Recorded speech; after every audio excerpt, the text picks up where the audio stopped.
Alright guys, it's been a few days since our last transfer rumour roundup video, and since that point we've had plenty going down in the Championship, all of which will be discussed today. Obviously we had a bunch of games going on last night in the league, we've got more games going on tonight as well. If you went to any of those matches, feel free to leave your thoughts on them down below. As always, 500 likes would be massively appreciated. Before we jump into any of the transfer rumours, let's get into the done deals. We've seen Manchester City youngster Josh Wilson-Esbrand joining Stoke City on loan for the remainder of the season. This is his third loan stint in the Championship, having previously had spells with the likes of Coventry and Cardiff. One of the biggest deals we've seen go through in the Championship this January is Kyle Joseph joining Hull City from Blackpool for a fee of around about £2.5 million. The 23-year-old had been one of Blackpool's best players in the first half of the season, getting 8 goals and 3 assists. Last time round, when we saw him in the Championship while he was at Swansea, we didn't really get to see that much of him. He only really played a bit part role at Swansea. So he's coming back to the Championship as a more well-rounded player now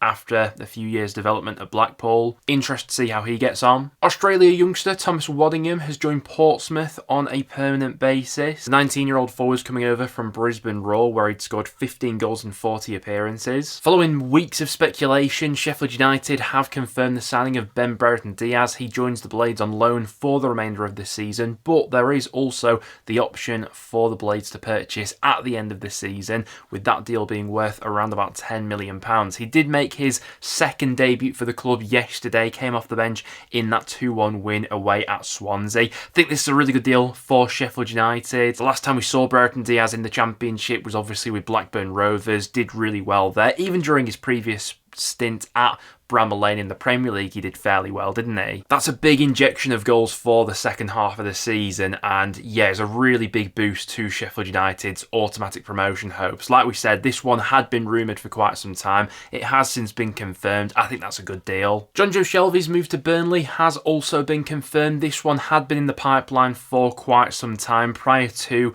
actually signing the contract with Burnley, he had been training with the club, obviously, was available as a free agent in January. Don't quite know where his level is right now because we've obviously not seen a lot of him over these last 18 months, but will add a lot of experience to that Burnley midfield. If he's anywhere near the sort of level he was last time in the Championship with Newcastle, Burnley have got a fantastic player on their hands. But those are some of the done deals that have gone through in the Championship recently. Now without any further ado, let's jump into the rumours. So we've had Derby County rejecting an offer from Brighton for Eiran Cashin, and the club have categorically said that he is not for sale in January. Now Derby really find themselves in a bit of a predicament right now. Going off the form table, they've been one of the worst teams in the Championship over these last few game weeks. They've just lost Curtis Nelson to a season-ending injury as well, and interest around Cashin is the last thing that they want right now. You can see why the club is desperate to keep hold of him. Now, interestingly, Brighton have been sniffing around the defender for quite a while. I believe they tried to sign him last summer as well. So he's clearly a player of interest. It's quite a long-term target there for Brighton. But the position that Derby currently find themselves in the league table, where they're dropping ever closer to the relegation zone, they really can't afford to be losing a player of his quality right now. Obviously, it was another loss for Derby in midweek, 1-0 against Sunderland. As of recording, they're only 1 point above the relegation zone. So Derby fans, what have you made of all the speculation surrounding Cashin of late? And are you confident of keeping hold of him? Lameg Bagade is someone being linked with Derby at the moment, but they're not alone in their interest for the Aston Villa youngster, with Swansea and a few clubs from abroad also supposedly interested. Now,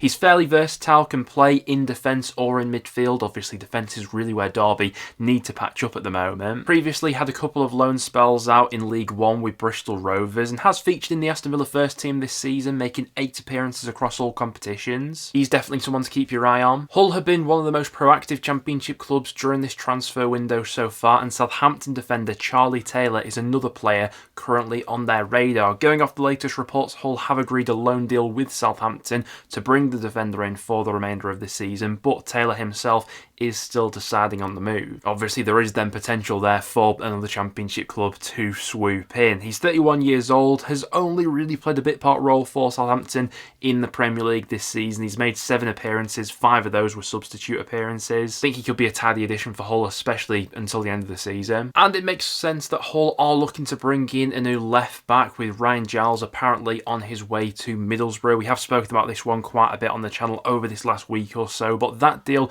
does appear to be edging ever closer. It is one that's expected to go through before deadline day at least. And another deal that Middlesbrough are expected to complete is for Mark Travers. Now, the goalkeeping position has been a bit of a contentious one for Borough this season. They've obviously had quite a few injuries in that position as well, and someone like Travers coming in, I think, definitely strengthens that department. There has been a little bit of interest in the Bournemouth goalkeeper. Watford, another club who I saw linked, but it does appear as if Middlesbrough have won the race for his signature and will sign him for the remainder of the season on loan. And could former Leeds United midfielder Glenn Kamara be on his way back to the Championship? Obviously, Leeds cashed in on the midfielder over the summer for a fee in the region of £8 million. He moved over to Rennes, but since moving to France, the midfielder hasn't really had it all smooth sailing. Now, quite a few clubs have inquired about the midfielder's availability, as well as Middlesbrough. You've also got the likes of Ipswich, Southampton and Trabzonspor, who are all supposedly interested as well. Listen, I think he'd be a cracking addition for a side like Borough, especially if he was able to sort of recapture that form that he showcased while at Leeds United. But with a bit of Premier League interest there, they could find it difficult to get that signature over the line. And we've got plenty of speculation now relating to Plymouth's Morgan Whittaker. Obviously, Burnley have previously gone in for him in this window. They've since gone in with a revised offer, thought to be a package of around about £5 million plus add-ons. You've also got Middlesbrough, who are now the new contenders interested in Whittaker. They've gone in with an offer of their own as well. However, all the offers that have come in for him as of recording seem to fall below Plymouth's valuation, with Plymouth holding out for, it would seem, at least £10 million.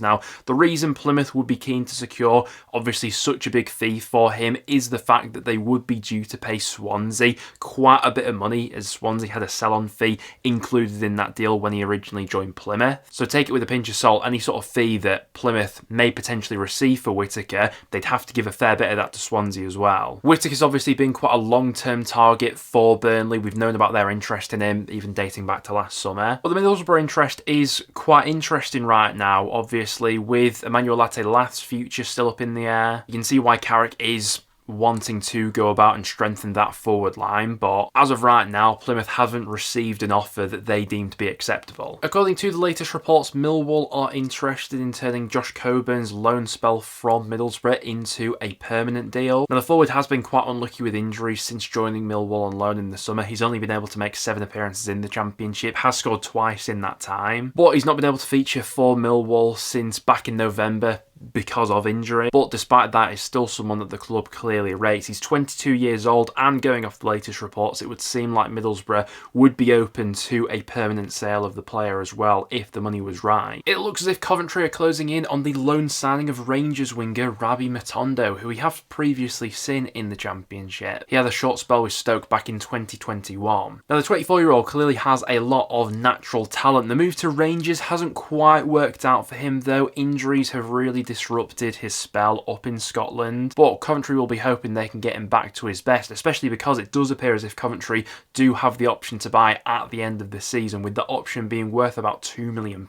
So if Lampard can get him back to his best and Coventry can keep him fully fit, they could have a potential gem there. And it's also been reported recently that Coventry are the frontrunners to sign Jeffrey Schlupp. Now, the Crystal Palace star, who's obviously out of contract at the end of the season, has been linked with plenty of Championship clubs throughout this transfer window so far. My club Preston were interested at one stage. Blackburn Rovers have been quite prominent with their links to him as well, and he's also had a few admirers from abroad. But going off the latest reports, it does seem like Coventry are in pole position to land his signature. Whether or not the Rabbi Matondo deal would have any sort of implication for this one, we'll have to wait and see. It now looks as if only the formalities need to be agreed before Sheffield United can officially announce Tom Cannon as a new Blades player, with a package being agreed with Sheffield United, that deal being worth around about £10 million. Could rise to a little bit more than that with add-ons, but this is a serious statement of intent from Sheffield United, who have already got that signature of Brereton Diaz over the line. Bring in a player like Cannon, who we all know can score goals at this level, but added into a side like Sheffield United, who obviously have more creativity, create more chances than a team like Stoke do. You'd be expecting him to be on the end of quite a few decent chances between now and the end of the season, and his goals could absolutely make the difference for the Blades and whether or not they go up this season.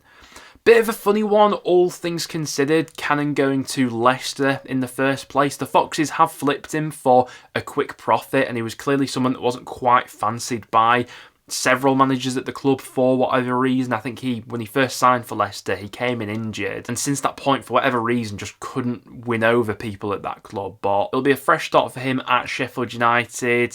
He's already got plenty of Championship football in his legs this season. He's someone who I expect to hit the ground running at Bramall Lane, to be honest with you. It looks as if Mike Erdhuizen could be on his way to sign for Plymouth, with the Championship side having a bid accepted by Sparta Rotterdam. Going off the latest reports from Sky Sports, it appears as if Plymouth are trying to get that deal over the line as quickly as possible so that they can register in time, so that he'd be eligible to play at the weekend. Notts County forward Alassane Diatta is someone else being eyed up by Plymouth right now. They have lodged a bid of around about 750k, but going off the latest reports, that bid has been rejected by Notts County, who are said to be holding out for a fee over £1 million. Now, the 26-year-old has had a really good strike rate in League Two this season.